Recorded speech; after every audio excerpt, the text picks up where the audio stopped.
ended without a shot being fired.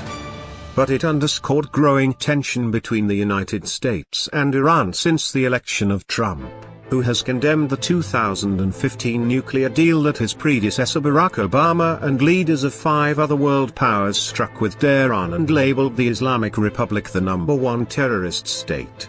This is coalition warship. I am engaged in transit passage in accordance with international law.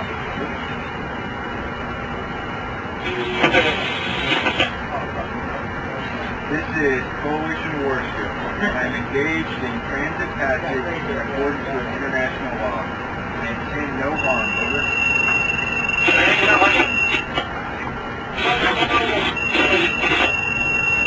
Surface contact.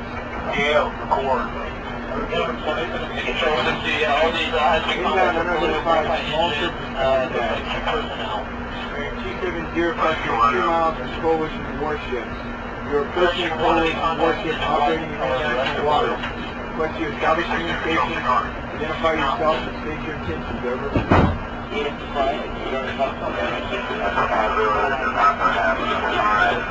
High speed, delivering craft bearing a 280 personnel in craft, 1 outboard engine. Yeah, we're conducting level 1 on Brewster Bridge, flashing lights, and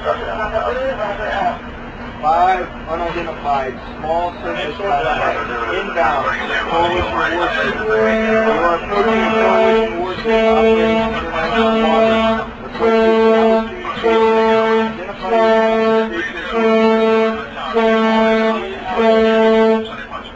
The encounter with Iranian Navy boats occurred as the USS George H.W. Bush was en route to the northern part of the Gulf to participate in US-led airstrikes against Islamic State militants in Iraq and Syria.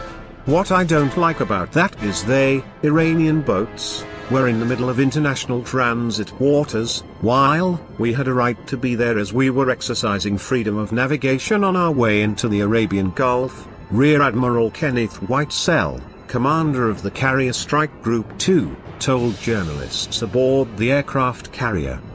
They also had weapons uncovered, as some of the cameras were able to tell. They had some of the weapons manned.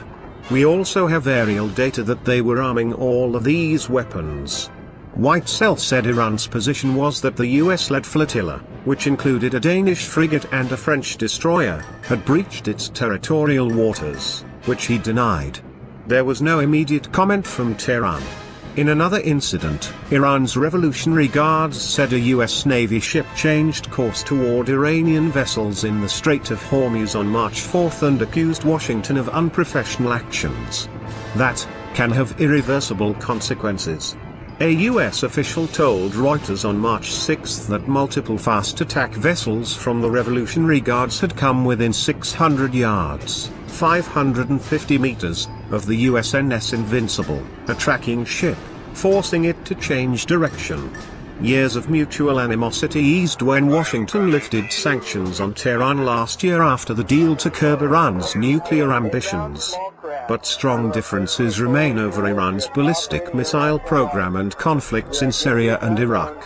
Captain Will Pennington, commanding officer of the George H.W. Bush, told Reuters that the behavior of the Iranian Navy had become more aggressive and less predictable. He added, "They have every right to come out and see who we are and query what our intentions are. It is the method with which they do that which is unprofessional and adds greater risk to miscalculation in our need to maneuver the ship, and often presents a risk to the merchant